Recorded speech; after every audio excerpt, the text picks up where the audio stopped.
रहमान नाजरीन मैं तुहाडा मेज़बान अमानत अली साबर अपने एग्रीकल्चर चैनल तो तुहाडी खिदमत दे विच अज फिर लैमन दे बारे च इन्फॉर्मेशन लैके लेटेस्ट आया वां। जिस तरह बाबू सरवर साहब दा पहले भी असी एक इंटरव्यू कीता सी ते पिछली वीडियो च मैं तुहानूं दस्सिया सी कि असी जिहड़ा ना मौजूदा सूरत हाल जिहड़ी हुण चाइना दे निंबू दी जा रही है, मैं तुहानूं दस्सिया सी कि बारिशां झक्खड़ वगैरह आउणगे वो सूरत हाल बनी है।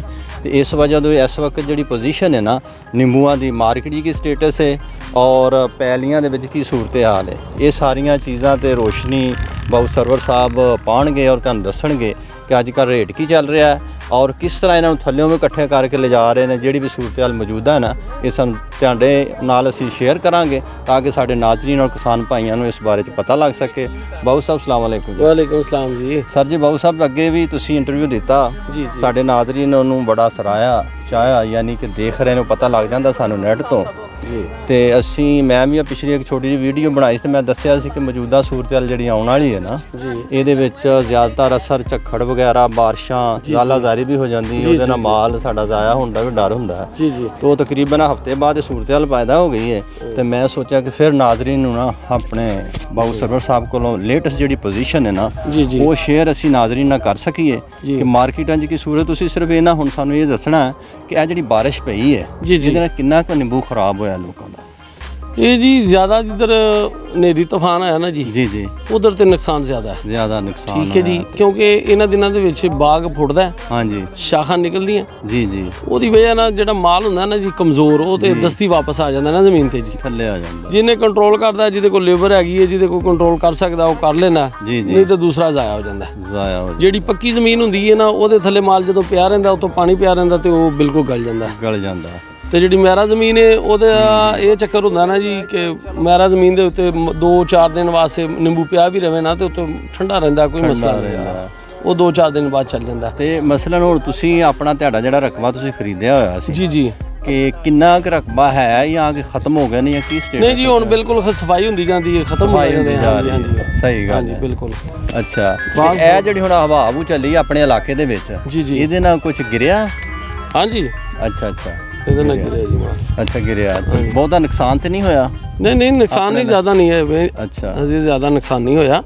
वो भी जिन्हां दे सेहतमंद पौधे ने अच्छा बाग है बचेल बाग है ਉਹਦਾ माल रुकिया बाकी ਜਿਹੜਾ कमजोर बड़े बाग ने कमजोर बाग ने ਉਹਨਾਂ ਦਾ माल गिर गया। हाँ जी अच्छा ਤੇ ਬਾਬੂ ਸਾਹਿਬ ਸਾਨੂੰ ਇਹ ਦੱਸਣਾ ਕਿ ਹੁਣ ਕੋਇਟਾ ਦੀ ਮਾਰਕੀਟ ਪਿਸ਼ਾਵਰ कराची ਹੁਣ ਤੁਸੀਂ ਮਾਲ ਜਾ ਰਿਹਾ? जी जा रहा जी।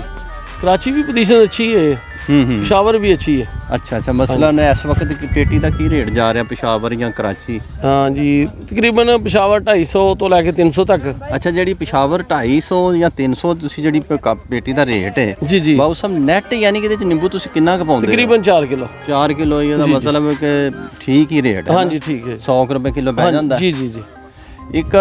अच्छा इसी तरह ही कराची का की रेट होएगा? कराची दी पोजीशन कभी ऊपर कभी नीचे। अच्छा हाँ जी वो इस तरह होंदा ना कि जी उत्थे सादकाबाद सिंध कंडियारों दा माल जिहड़ा हुण शुरू होना है आना शुरू हो गया ना जी देसी नींबू जिहदी वजह नाल इहदी डिमांड जरा घट जांदी तो ओहदी डिमांड ज़्यादा हो जांदी। ठीक है लेकिन फिर भी रेट ज़्यादा तो ज़्यादा और हाई दा असीं यानी किसान भाइयों नूं सिर्फ यही दसना चाहते हैं ताकि उन्होंने पता लग जाए अपने रेट तकरीबन ठीक है जी। मसला 300 तो 400 तक उत्थे पेटी विक रही है ਉਹਦੇ ਵਿੱਚ जरा 4 ਤੋਂ 5 किलो नींबू पाए जाते हैं।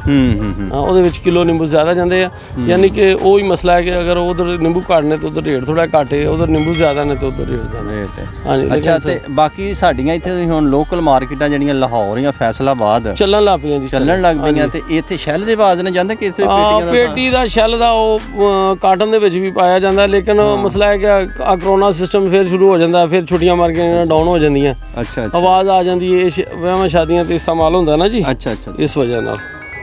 अच्छा सरवर साहब असी अगले दिन देखा इतवार वाले दिन ना मैं आए सी गुजरां वाले बंदे जी वो शायद फड़िए सन या कोई ट्रेडर सन या आड़तिया सी जी वो भाई असलम दे कोल आए सन तो कहंदे सी सानू कोई ना बाग यानी कि साडे नाल डन कराओ रेट वाइज आए सन मेरे कोल भी मैं उन्होंने दस्सिया सी कि इस तरीके नाल माल नहीं दिता जांदा साडा क्योंकि मंडियां नाल कनैक्ट है, असीं मंडियां नूं माल दिंदे आ। ठीक अगर असीं इन्हां दिनां दे जो डिमांड आनी शुरू होंदी है तो फिर असीं उन्हां नूं उतले जिहड़े लोग ने उन्हां नूं दिता जाए तो साडे फिर मंडी वाले।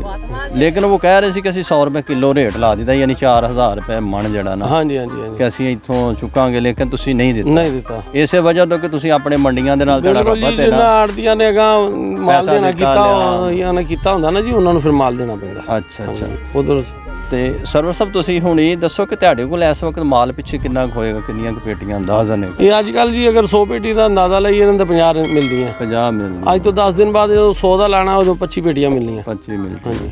ਲੇਕਿਨ ਤੁਹਾਡੇ ਕੋਲ ਅਸੀਂ ਤੁਸੀਂ ਰੋਕਿਆ ਕੋਈ ਬਾਗ ਜਾਂ ਕਿ ਐਸੇ ਤਰ੍ਹਾਂ ਹੀ? ਬਸ ਅਸੀਂ ਐਸੇ ਤਰ੍ਹਾਂ ਹੀ ਉਹ ਦਾਣਾ ਛੱਡਿਆ, ਉਹਨੂੰ ਕਵਰ ਕਰਨ ਦੇ। ਬਸ ਹੁਣ ਪਿੱਛੋਂ ਅਸੀਂ ਇਹਨੂੰ ਗੁੱਡੀ ਤੇ ਵਾਈ ਸ਼ੁਰੂ ਕਰ ਯਾਨੀ ਹੁਣ ਫਰਦਰ ਅੱਗੇ ਮਜ਼ੀਦ ਇਹਦੀ ਜਿਹੜੀ ਨਾ ਤਿਆਰੀ ਜੀ ਤਿਆਰੀ ਕਰਨੀ ਹੈ। ਲੇਕਿਨ ਲੋਕਾਂ ਦੇ ਜਿਹੜੇ ਵੱਡੇ ਬਾਗ ਨੇ ਜੀ ਜਾਂ ਜਿਹੜੇ ਅੱਛੇ ਬੂਟੇ ਨੇ ਉਹਨਾਂ ਨੇ ਬੁੱਕਲ ਦੇ ਵਿੱਚ ਮਾਲ ਰੱਖਿਆ? ਨਹੀਂ ਉਹ ਐਸੀ ਗੱਲ ਨਹੀਂ ਹੁੰਦੀ। ਬਸ ਇਹ ਮੌਸਮ ਐਸਾ ਹੈ ਨਾ ਜੀ, ਹੁਣ ਚੇਤਰ ਹੈ ਫੱਗਣ ਚੇਤਰ। ਹਾਂਜੀ, ਵਿਸਾਖ ਤੇ ਜਾ ਕੇ ਕਲੀਅਰ ਹੋ ਜਾਣਾ ਕੰਮ। ਸਹੀ ਗੱਲ ਹੈ। ਯਾਨੀ ਵਿਸਾਖ ਹੀ ਐਂਡ ਤੱਕ ਵਾਢੀਆਂ ਵੀ ਪੈ ਜਾਂਦੀਆਂ ਨੇ। ਹਾਂਜੀ ਵਿਸਾਖ ਤੱਕ। ਉਧਰੋਂ ਫਿਰ ਨਿੰਬੂ ਜਿਹੜਾ ਨਾ ਥੱਲੇ ਵੀ ਡਿੱਗਿਆ ਹੋਵੇ ਤਾਂ ਲੋਕੀ ਲੈ ਜਾਂਦੇ ਨੇ।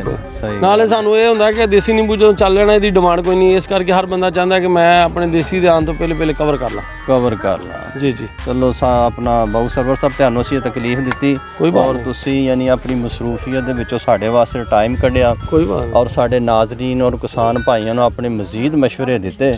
ਮਿਹਰਬਾਨੀ, ਸ਼ੁਕਰੀਆ। ਅੱਛਾ ਨਾਜ਼ਰੀਨ, ਸਾਰੀ ਸੂਰਤ ਹਾਲ ਤੁਸੀਂ ਬਹੁਤ ਸਰਵਰ ਸਾਹਿਬ ਨਾਲ ਉਹਨਾਂ ਦੀ ਆਵਾਜ਼ ਦੇ ਜ਼ਰੀਏ ਸੁਣ ਲਈ, ਕਿਉਂਕਿ ਉਹ ਵੀ ਇੱਕ ਮਸਰੂਫ ਬੰਦੇ ਨੇ, ਕੰਮ ਹੈ ਉਹਨਾਂ ਦਾ ਬਹੁਤ ਜ਼ਿਆਦਾ, ਲਿਹਾਜ਼ਾ ਉਹਨਾਂ ਕੋਲ 10-15 ਮਿੰਟ ਲਏ ਤਾਂ ਕਿ ਉਹ ਤੁਹਾਨੂੰ ਆਪਣੇ ਅੱਜ ਕੱਲ੍ਹ ਦੇ ਜਿਹੜੇ ਰੇਟ ਉਹ ਵੀ ਤੁਸੀਂ ਦੇਖ ਲਏ, ਸੁਣ ਲਏ ਔਰ ਬਾਗਾਂ ਦੇ ਵਿੱਚ ਸੂਰਤ ਹਾਲ ਸੁਣ ਲਈਏ ਕਿ ਬਾਗਾਂ ਦੇ ਵਿੱਚ ਕੀ ਪੋਜੀਸ਼ਨ ਹੈ। ਉਹ ਵਾਕਈ ਸੂਰਤ ਹਾਲ ਇਹ ਵੀ ਕਿ ਤੁਹਾਨੂੰ ਪਿਛਲੀ ਵੀਡੀਓ 'ਚ ਮੈਂ ਦੱਸਿਆ ਸੀ ਕਿ ਝੱਖੜ ਚੱਲ ਸਕਦੇ ਨੇ ਤੇ ਬਾਰਿਸ਼ਾਂ ਔਲੇ ਵੀ ਪੈ ਸਕਦੇ ਨੇ, ਲੇਕਿਨ ਅੱਲਾ ਦਾ ਕਰਮ ਰਿਹਾ ਔਲੇ ਤੇ ਨਹੀਂ ਇੱਧਰ ਪਏ। ਬਾਰਿਸ਼ ਹੋਈ ਹੈ, ਰਾਤੀ ਵੀ ਬਾਰਿਸ਼ ਹੋਈ ਹੈ, ਜਿਸ ਦੀ ਵਜ੍ਹਾ ਤੋਂ ਮਾਲ ਜਿਹੜਾ ਨਾ ਲੋਕਾਂ ਦਾ ਕਾਫੀ ਥੱਲੇ ਆਇਆ ਵੀ ਹੈ। ਜਿਹੜੇ ਕਮਜ਼ੋਰ ਦਾਣੇ ਸੀ ਹਵਾ ਨਾਲ ਜਿਹੜੇ ਆ ਰਹੇ ਸਨ ਉਹ ਥੱਲੇ ਡਿੱਗੇ ਨੇ ਕਮਜ਼ੋਰ ਦਾਣੇ। ਬਾਬੂ ਸਰਵਰ ਸਾਹਿਬ ਨੇ ਵੀ ਤੁਹਾਨੂੰ ਦੱਸਿਆ। ਤੇ ਇਸੇ ਤਰ੍ਹਾਂ ਮਜ਼ੀਦ ਅਸੀਂ ਇੱਕ ਹੋਰ ਵੀ ਵੀਡੀਓ ਬਣਾਵਾਂਗੇ ਇਨਸ਼ਾਅੱਲਾ ਤਾਲਾ, ਜਿਸ ਵਕਤ ਐਂਡ ਆਫ ਦਾ ਲੈਮਨ ਚੱਲੇਗਾ ਚੈਨਲ ਦੇ ਲੈਮਨ ਜਦੋਂ ਯਾਨੀ ਵਾਢੀਆਂ 'ਚ ਵਿਸਾਖ ਹੀ ਆਖਰੀ ਡੇਟ ਤਕਰੀਬਨ 15-10 ਪਹਿਲੀ ਵਿਸਾਖ ਤੋਂ ਲੈ ਕੇ 15 ਤੱਕ ਸਭ ਖਤਮ ਹੋ ਜਾਂਦਾ। ਹਾਂਜੀ, ਸਭ ਲੋਕ ਜਾਂਦੇ ਨੇ ਜੀ। ਇਹਦੀ ਆਉਣ ਵਾਲੀ ਤਿਆਰੀ ਵਾਸਤੇ ਕੋਸ਼ਿਸ਼ ਕੀਤੀ ਜਾਂਦੀ ਹੈ ਕਿ ਆਉਣ ਵਾਲਾ ਟਾਈਮ ਜਿਹੜਾ ਨਾ ਉਹਨੂੰ ਬਾਗ ਨੂੰ ਤਿਆਰ ਕਰਾਂਗੇ ਤੇ ਫਲ ਮਿਲੇਗਾ ਨਾ ਜੀ। ਅੱਛਾ ਬਾਊ ਸਾਹਿਬ, ਹੁਣ ਤੁਸੀਂ ਸਿਰਫ ਨਾ ਉਹ ਤੁਹਾਡੀ ਗੱਲ ਵਜਾ ਹੁਣ ਤੁਹਾਡੇ ਕੋਲ 10-2 ਮਿੰਟ ਅਗਰ ਹੈਗੇ ਨੇ ਨਾਜ਼ਰੀਨ, ਤੁਹਾਨੂੰ ਹੁਣ ਮਜ਼ੀਦ ਯਾਨੀ ਕਿ ਅੱਗੇ ਫਰਦਰ ਜਿਹੜੀ ਤਿਆਰੀ ਕਰਨੀ ਹੈ ਨਾ ਮੋਟਾ ਬਾਊ ਸਾਹਿਬ ਤੁਹਾਨੂੰ ਦੱਸ ਦਿੰਦੇ ਨੇ। ਬਾਕੀ ਜਿਹੜਾ ਨਾ ਫਿਰ ਅਸੀਂ ਜਿਸ ਵਕਤ ਸਾਉਣ ਭਾਦਰ ਆਉਣਾ ਉਹ ਵੀ ਤੁਹਾਨੂੰ ਵੀਡੀਓ ਬਣਾ ਕੇ ਦੱਸਾਂਗੇ। ਮਸਲਨ ਹੁਣ ਇਸ ਵਕਤ ਜਿਹੜੀ ਬਾਗਾਂ ਤੋਂ ਬਾਅਦ ਯਾਨੀ ਬਾਗਾਂ ਦੀ ਕੇਅਰ ਇਹਤਿਆਤ ਅਸੀਂ ਕਿਸ ਤਰ੍ਹਾਂ ਕਰਨੀ ਹੈ ਉਹ ਤੁਹਾਨੂੰ 10 ਮਿੰਟ ਜਾਂ 5 ਮਿੰਟ 'ਚ ਜਰਾ ਮਿਹਰਬਾਨੀ ਕਰਕੇ ਦੱਸ ਦਿਓ ਕਿ ਸਭ ਤੋਂ ਪਹਿਲੇ ਹੁਣ ਤੁਸੀਂ ਗੋਡੀ ਕਰੋਗੇ? ਬਿਲਕੁਲ ਗੋਡੀ ਕਰਾਂਗੇ ਜੀ। ਜੀ ਗੋਡੀ ਕਰਕੇ ਇਹਨੂੰ ਟਰੈਕਟਰ ਨਾਲ ਵਾਈ ਕਰਾਈ ਜਾਏਗੀ ਫੌਰੀ ਤੌਰ ਤੇ। ਤੇ ਉਹਦੇ ਵਿੱਚ ਇਸ ਤਰ੍ਹਾਂ ਹੁੰਦਾ ਨਾ ਕਿ ਇਹਨਾਂ ਦਿਨਾਂ ਦੇ ਵਿੱਚ ਸਾਵਣ ਭਾਦਰੋਂ ਵਿੱਚ ਉਹ ਲੇਲੀ ਇਹ ਉਹ ਉਹਦੇ ਉੱਤੇ ਚੜ ਜਾਂਦੀ ਹੈ ਨਾ। ਹੁਣ ਬਾਗ ਫੋਟ ਤੇ ਇਸ ਕਰਕੇ ਇਹਦੀ ਮੁਕੰਮਲ ਤਿਆਰੀ ਕੀਤੀ ਜਾਏਗੀ। ਫਟਾਫਟ ਜਿੰਨੀ ਜਲਦੀ ਕਰਾਂਗੇ ਉਨੀ ਠੀਕ ਰਹਾਂਗੇ। ਸਹੀ ਗੱਲ ਹੈ, ਕਿਉਂਕਿ ਜਿੰਨੇ ਟਾਈਮ ਨਾਲ ਤਿਆਰੀ ਕਰਨੀ ਉਸ ਬੰਦੇ ਨੇ ਵਕਤ ਸਿਰ ਫਲ ਲੈਣਾ। ਇਹ ਮਸਲਾ ਤੁਸੀਂ ਵਾਢੀਆਂ ਤੱਕ ਕਿੰਨੀਆਂ ਗੋਡੀਆਂ ਕਰ ਲਓਗੇ? ਨਹੀਂ, ਗੋਡੀ ਤੇ ਇੱਕ ਵੀ ਹੋ ਜਾਏ ਅੱਛੀ ਤਰੀਕੇ ਨਾਲ ਤੇ ਉਹ ਵੀ ਕੋਈ ਮਸਲਾ ਨਹੀਂ, ਉਹ ਵੀ ਹੋ ਜਾਏ। ਕਿਉਂਕਿ ਇੱਕ ਗੋਡੀ ਹੋ ਕੇ ਟਰੈਕਟਰ ਨਾਲ ਵਾਈ ਕੀਤੀ ਜਾਵੇ, ਹਾਂਜੀ, ਬਾਅਦ ਦੇ ਵਿੱਚ ਦੂਸਰੀ ਗੋਡੀ ਤੱਕ ਜਿਹੜੀ ਨਾ ਸਾਵਣ ਭਾਦਰੋਂ ਆ ਜਾਂਦੀ ਹੈ। ਇਹ ਰੂਟਾ ਛੁੱਟਾ ਮਾਰਨਾ? ਹਾਂਜੀ, ਰੂਟਾ ਮਾਰਨਾ, ਦੋਹਰਾ ਰੂਟਾ ਹੱਲਾਂ। ਯਾਨੀ ਕਿੰਨੀਆਂ ਸੀਆਂ ਲੱਗ ਜਾਂਦੀਆਂ ਰੂਟਰ ਦੀਆਂ? ਉਹ ਅਸੀਂ ਆਪਣੀ ਜਿੰਨੀ ਜ਼ਿਆਦਾ ਕੋਸ਼ਿਸ਼ ਕਰਾਂਗੇ ਨਾ ਜੀ ਉਨਾ ਹੀ ਜ਼ਿਆਦਾ ਫਲ ਅਸੀਂ ਲਵਾਂਗੇ। ਉਹਨਾਂ ਜ਼ਿਆਦਾ ਜ਼ਮੀਨ ਜਿੰਨਾ ਜ਼ਮੀਨ ਨੂੰ ਅੱਛਾ ਬਣਾਵਾਂਗੇ, ਸਹੀ ਗੱਲ, ਉਨੀ ਸਾਨੂੰ ਉਹਦਾ ਫਲ ਮਿਲੇਗਾ। ਉਸ ਤੋਂ ਬਾਅਦ ਫਿਰ ਖਾਦ ਦਾ ਮਰਹਲਾ ਆਉਣਾ ਹੈ। ਖਾਦ ਜਦੋਂ ਤੁਸੀਂ ਇਹਨਾਂ ਪੌਦਿਆਂ ਨੂੰ ਪਾਉਂਦੇ ਹੋ? ਖਾਦ ਅਸੀਂ ਉਦੋਂ ਪਾਉਂਦੇ ਹਾਂ ਜੀ ਜਦੋਂ ਇਹ ਫਲ ਡੋਡੀ ਤੇ ਆਉਂਦਾ ਨਾ ਜੀ ਬਾਗ, ਉਦੋਂ ਇਸਤੇਮਾਲ ਕਰਨੇ ਆ। ਉਦੋਂ ਕਰ ਸਾਉਣ ਭਾਦਰੋਂ ਦਾ? ਹਾਂਜੀ, ਸਾਵਣ ਭਾਦਰੋਂ ਦੇ ਵਿੱਚ। ਸਾਵਣ ਭਾਦਰੋਂ ਦੇ ਵਿੱਚ ਡੋਡੀ ਤੇ ਦਾਣੇ ਤੇ ਆ ਜਾਂਦਾ। ਅੱਛਾ ਬਾਊ ਸਾਹਿਬ, ਇਹ ਦੱਸੋ ਕਿ ਤੁਸੀਂ ਇਹਨੂੰ ਜਿਹੜੀ ਖਾਦ ਪਾਣੀ ਹੈ ਜੀ ਉਹ ਕਿਹੜੀ ਖਾਦ ਪਾਣੀ ਔਰ ਫੀ ਏਕੜ ਕਿੰਨੀ ਪਾਓਗੇ? ਹਾਂਜੀ, ਏਕੜ ਦਾ ਇਹ ਹੁੰਦਾ ਜੀ ਨਾ, ਕੁਝ ਪੌਦੇ ਹੁੰਦੇ ਨੇ ਉਹਦੇ ਵਿੱਚ 200 ਪੌਦਾ ਲੱਗਦਾ ਏਕੜ 'ਚ, ਕਿਸੇ ਏਕੜ ਦੇ ਵਿੱਚ 400 ਪੌਦਾ ਲੱਗਦਾ। ਜੀ ਕੁਝ ਪੌਦਿਆਂ ਦੀ ਉਮਰ ਛੋਟੀ ਹੁੰਦੀ ਹੈ, ਕੁਝ ਪੌਦਿਆਂ ਦੀ ਉਮਰ ਜ਼ਿਆਦਾ ਵੱਡੀ ਹੁੰਦੀ ਹੈ। ਸਹੀ ਹੈ। ਜਿਹਦਾ ਜ਼ਿਆਦਾ ਖੁਰਾਕ ਲੈਣ ਦਾ ਹੁੰਦਾ ਉਹਨੂੰ ਜ਼ਿਆਦਾ ਖੁਰਾਕ ਦਿੱਤੀ ਜਾਂਦੀ ਹੈ, ਜਿਹੜਾ ਛੋਟਾ ਪੌਦਾ ਹੁੰਦਾ ਉਹਨੂੰ ਛੋਟੀ ਖੁਰਾਕ ਦਿੱਤੀ ਜਾਂਦੀ ਹੈ। ਮਸਲਨ ਜਿਸ ਤਰ੍ਹਾਂ ਅਸੀਂ ਬਾਗ ਲੱਗਾ ਹੈ ਜੀ, ਇਹਨਾਂ ਨੂੰ ਤੁਸੀਂ ਕਿੰਨਾ ਯਾਨੀ ਅੰਦਾਜ਼ਾ ਤੁਹਾਡਾ ਹੋਏਗਾ? ਸਾਨੂੰ ਜੀ ਇਹ ਤਕਰੀਬਨ ਬੜਾ ਜਿਹੜਾ ਪੌਦਾ ਨਾ ਜੀ ਉਹਨੂੰ 2 ਕਿਲੋ 1.5 ਕਿਲੋ ਪਰ ਪੌਦਾ ਖਾਦ ਮਿਲਣੀ ਚਾਹੀਦੀ ਇੱਕ ਵਾਰੀ। ਹਾਂਜੀ, ਇੱਕ ਵਾਰ ਮਿਲਣੀ ਚਾਹੀਦੀ। ਯਾਨੀ 4 ਬੋਰੀਆਂ ਤੁਸੀਂ ਡੀਏਪੀ ਪਾ ਦਿੰਦੇ ਹੋ? ਪਾ ਦਿੰਦੇ ਆ ਜੀ, ਅਸੀਂ ਪਾ ਦਿੰਦੇ ਨਾਈਟ੍ਰੋਫਾਸ ਟੋਟਲ ਪਾ ਦਿੰਦੇ ਹੋ ਕਿ ਟੋਟਲ 4 ਬੋਰੀਆਂ? ਜੀ ਉਹ ਵੀ ਇਸ ਤਰੀਕੇ ਨਾਲ ਪਾਈ ਜਾਂਦੀ ਨੇ, ਦੋ ਦਫਾ ਪਾਉਂਦੇ ਅਸੀਂ, 2 ਦਫਾ ਖਾਦ ਇਸਤੇਮਾਲ ਕਰਨੇ ਜੀ। ਇੱਕ ਦਫਾ ਇੰਨਾ ਪੌਦੇ ਨੂੰ ਯਕਦਮ ਅਸੀਂ ਜ਼ਿਆਦਾ ਤਾਕਤ ਨਹੀਂ ਦੇਣਾ ਚਾਹੁੰਦੇ, ਉਹ ਜ਼ਿਆਦਾ ਤਾਕਤ ਦਈਏ ਤੇ ਫਿਰ ਫਲ ਗਿਰਨ ਦਾ ਖਤਰਾ। ਹਾਂਜੀ, ਯਾਨੀ ਕਿ ਐਂਡ ਦਾ ਤੱਕ ਯਾਨੀ 4 ਬੋਰੀਆਂ ਪੈ ਜਾਂਦੀਆਂ ਨੇ। ਜੀ ਬਾਕੀ ਉਹ ਵੀ ਅੱਛੀ ਖਾਦ ਨਾਈਟ੍ਰੋਫਾਸ, ਡੀਏਪੀ, ਪੋਟਾਸ਼, ਯੂਰੀਆ ਨਹੀਂ ਅਸੀਂ ਬਾਗ ਨੂੰ ਇਸਤੇਮਾਲ ਨਹੀਂ ਕਰਦੇ। ਜਰਾ ਇੱਕ ਪੁਆਇੰਟ ਖੋਲ ਦਿਓ ਹਾਂਜੀ ਕਿ ਯੂਰੀਆ ਖਾਦਾਂ ਆਮ ਫਸਲਾਂ ਨੂੰ ਤੇ ਪੈਂਦੀਆਂ ਨੇ, ਜੀ ਇਹਨੂੰ ਕਿਉਂ ਨਹੀਂ ਪੈਂਦੀ? ਇਹ ਯੂਰੀਆ ਖਾਦ ਜਿਹੜੀ ਹੁੰਦੀ ਹੈ ਇਹ ਫਸਲ ਨੂੰ ਯਕ ਤਲਕ ਜਨ ਨਾ ਉਹਨੂੰ ਪਾਵਰ ਦਿੰਦੀ ਹੈ, ਯਾਨੀ ਫੋਟ ਮਰਵਾ ਦੇਗੀ, ਬਹੁਤ ਜ਼ਿਆਦਾ ਬੰਦਾ ਸਮਝੇਗਾ ਕਿ ਬੜਾ ਬਾਗ ਹੈ। ਹਾਂਜੀ, ਲੇਕਿਨ ਡੀਏਪੀ ਖਾਦ ਜਿਹੜੀ ਹੈ, ਪੋਟਾਸ਼ ਖਾਦ ਹੈ, ਆਸਾ ਜਿਹੜੀ ਇਹਨਾਂ ਪੌਦੇ ਨੂੰ ਲੱਗਦੀ ਹੈ ਔਰ ਸਾਨੂੰ ਆਸਾ ਖੁਰਾਕ ਦੀ ਜ਼ਰੂਰਤ ਹੁੰਦੀ ਹੈ। ਉਹ ਇਸ ਕਰਕੇ ਹੁੰਦਾ ਹੈ, ਚਾਰਾ ਤੁਸੀਂ ਕਰਦੇ ਹੋ ਜਾਂ ਗੰਦਮ ਹੈ ਜਾਂ ਮੁੰਜੀ ਹੈ, ਜੋ ਉਹਨੂੰ ਪਾਉਂਦੇ ਆ ਨਾ ਜੀ ਯੂਰੀਆ, ਉਹ ਤਾਂ ਸਾਨੂੰ ਵਕਤੀ ਤੋਂ ਸਾਨੂੰ ਪਤਾ ਇੰਨੇ ਦੇਰ 'ਚ ਇਹਨੂੰ ਅਸੀਂ ਤਿਆਰ ਕਰਨਾ। ਸਹੀ ਹੈ। ਇਹਦੀ ਲਿਮਿਟ ਹੁੰਦੀ ਹੈ 6 ਮਾਹ। ਹੋਰ ਕਿਸੇ ਫਸਲ ਦੀ ਵੀ ਨੇ 6 ਮਹੀਨੇ ਦੇ ਵਿੱਚ ਇਹਨੂੰ ਅਸੀਂ ਤਿਆਰ ਕਰਨਾ ਹੁੰਦਾ ਹੈ ਫਲ ਨੂੰ। ਸਹੀ ਗੱਲ। ਆਸਾ ਤਿਆਰ ਕਰਨਾ, ਇਸ ਲਈ ਯੂਰੀਆ ਇਸਤੇਮਾਲ ਨਹੀਂ ਕਰਦੇ। ਯਾਨੀ ਡੀਏਪੀ, ਨਾਈਟ੍ਰੋਫਾਸ, ਨਾਈਟ੍ਰੋਜਨ ਖਾਦਾਂ, ਹਾਂਜੀ, ਜਾਂ ਕੋਈ ਹੋਰ ਧੂੜਾ ਕੋਈ, ਹਾਂਜੀ, ਉਹ ਜ਼ਹਿਰ ਪਾ ਲਈ ਦੇ, ਜਦੋਂ ਜ਼ਮੀਨ ਹੋਵੇ ਉਹਨੂੰ ਜਿਪਸਮ ਪਾ ਲਈ ਦੀ ਹੈ, ਜਿਹੜੀ ਪੱਕੀ ਬੋਦੀ ਜ਼ਮੀਨ ਹੁੰਦੀ ਉਹਨੂੰ ਜਿਪਸਮ ਇਸਤੇਮਾਲ ਕਰਦੀ, ਉਹ ਜ਼ਮੀਨ ਨੂੰ ਨਰਮ ਰੱਖੇ ਔਰ ਖਾਦ ਦਾ ਜਿਹੜਾ ਨਾ ਅਸਰ ਜਿਹੜਾ ਨਾ ਉਹ ਪੌਦੇ ਨੂੰ ਦੇਵੇ। ਜੀ। ਅੱਛਾ, ਇਹ ਬਾਬੂ ਸਾਹਿਬ ਹੋ ਗਿਆ ਸਾਉਣ ਭਾਦਰੋਂ ਤੱਕ ਜੀ। ਫਿਰ ਸਪਰੇਆਂ ਦਾ ਇੱਕ ਮਰਹਲਾ ਆਉਂਦਾ। ਹਾਂਜੀ, ਉਹ ਸਾਵਣ 'ਚ ਸ਼ੁਰੂ ਹੋ ਜਾਂਦਾ। ਸਾਵਣ 'ਚ ਸ਼ੁਰੂ ਹੋ ਜਾਂਦਾ। ਉਹ ਮਸਲਨ ਕੀ ਪੌਦੇ ਨੂੰ ਕੋਈ ਬਿਮਾਰੀ ਲੱਗਦੀ ਉੱਤੇ, ਪੱਤੇ ਮੁਰੜਦੇ ਨੇ ਪੱਤੇ? ਹਾਂਜੀ, ਉਹ ਅਕਸਰ ਬਾਰਿਸ਼ਾਂ ਹੁੰਦੀਆਂ ਨੇ ਸਾਵਣ ਭਾਦਰੋਂ 'ਚ। ਹਾਂਜੀ, ਅਕਸਰੀਅਤ ਨਾਲ ਬਾਰਿਸ਼ਾਂ ਦੀ ਵਜ੍ਹਾ ਦੇ ਨਾਲ ਪੌਦਿਆਂ ਨੂੰ ਨਾ ਬਿਮਾਰੀਆਂ ਦਾ ਖਦਸ਼ਾ ਹੋ ਜਾਂਦਾ। ਉਹਨਾਂ ਦੀ ਦੇਖਭਾਲ ਵਾਸਤੇ ਫਿਰ ਮਹਿਕਮਾ ਜ਼ਰਾਅਤ ਦੇ ਅਫੀਸਰ ਵੀ ਆਉਂਦੇ ਨੇ, ਉਹਨਾਂ ਦੇ ਮਸ਼ਵਰੇ ਨਾਲ ਅਸੀਂ ਉਹ ਆਪਣਾ ਸਪਰੇ ਵੀ ਇਸਤੇਮਾਲ ਕਰਦੇ ਹਾਂ। ਯਾਨੀ ਮੋਸਟਲੀ ਤੁਸੀਂ ਜ਼ਿਆਦਾਤਰ ਕਿਹੜੀ ਸਪਰੇ ਇਸਤੇਮਾਲ ਕਰਦੇ ਹੋ? ਅਸੀਂ ਪੋਲਡਨ ਸੀ ਤੇ ਨਵਾਂ ਸਵੇਰੇ ਦੀ ਦਵਾਈ ਲਵੋ, FMC ਦੀ ਦਵਾਈ ਲਵੋ, ਹਾਂਜੀ, ਅੱਛੀ ਕੰਪਨੀ ਦੀ ਦਵਾਈ ਲਵੋ, ਕੋਈ ਵੀ ਲਵੋ, ਜ਼ਹਿਰ ਤਕਰੀਬਨ ਇੱਕ ਜੈਸੇ ਹੁੰਦੇ ਨੇ, ਠੀਕ ਹੈ ਨਾ ਜੀ, ਅਸਰ ਕਰਦੇ ਆ ਨਾ ਉਹਦਾ। ਤੇ ਇਹਨਾਂ ਨੇ ਕਿ ਫਸਲ ਉੱਤੇ ਤੇ ਨਹੀਂ ਨਾ ਕਿਸੇ ਨੇ ਵੀ ਧੋਖਾਬਾਜ਼ੀ ਕਰਨੀ ਹੁੰਦੀ। ਸਹੀ ਗੱਲ ਹੈ, ਕਿਉਂਕਿ ਮਹਿਕਮਾ ਜ਼ਰਾਅਤ ਦਾ ਅਫੀਸਰ ਆਉਂਦਾ, ਉਹ ਪੜ੍ਹੇ ਲਿਖੇ ਲੋਕ ਨੇ, ਚੈੱਕਅਪ ਹੁੰਦੀ ਹੈ ਦਵਾਈ, ਫਿਰ ਇਸਤੇਮਾਲ ਕਰਨੇ ਅਸੀਂ।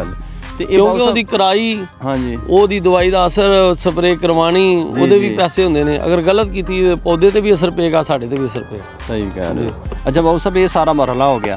ਉਸ ਤੋਂ ਬਾਅਦ ਫਿਰ ਇਹ ਹੁਣ ਨਵਾਂ ਫਲ ਜਦੋਂ ਕਿਦੋਂ ਸ਼ੁਰੂ ਹੁੰਦਾ ਤਕਰੀਬਨ? ਇਹ ਸਾਵਣ ਭਾਦਰੋਂ ਸ਼ੁਰੂ ਹੋ ਜਾਂਦਾ। ਸਾਵਣ ਭਾਦ 8ਵੇਂ 9ਵੇਂ 7ਵਾਂ 8ਵਾਂ 9ਵਾਂ। ਕੁਝ ਲੋਕ ਐਸੇ ਨੇ ਜੀ ਜਿਨ੍ਹਾਂ ਦੇ ਆਪਣੇ ਜ਼ਾਤੀ ਬਾਗ ਹੈ ਔਰ ਜ਼ਾਤੀ ਉਹਨਾਂ ਨੇ ਇਹ ਬਾਗ ਨੂੰ ਮਾਲ ਨੂੰ ਵੇਚਣਾ ਹੈ, ਉਹਨਾਂ ਨੇ ਮਾਲ ਹੁਣ ਖਤਮ ਕਰ ਦਿੱਤਾ। ਉਹਨਾਂ ਨੇ ਕੋਈ ਲਾਲਚ ਨਹੀਂ ਰੱਖਦੇ ਕਿ ਸਾਡਾ ਉਹਨਾਂ ਕਹਿਣਾ ਆਉਣ ਵਾਲਾ ਵਕਤ ਜਿਹੜਾ ਉਹਦੇ ਵਿੱਚ ਸਾਡਾ ਬਾਗ ਦੀ ਤਿਆਰੀ ਮੁਕੰਮਲ ਹੋ ਜਾਏਗੀ, ਅਸੀਂ ਟਾਈਮ ਸਿਰ ਫਲ ਤੋੜਾਂਗੇ। ਸਹੀ, ਮਿਹਰਬਾਨੀ। ਠੀਕ ਹੈ ਜੀ ਬਾਬੂ ਸਾਹਿਬ, ਤੁਹਾਡੀ ਮਿਹਰਬਾਨੀ।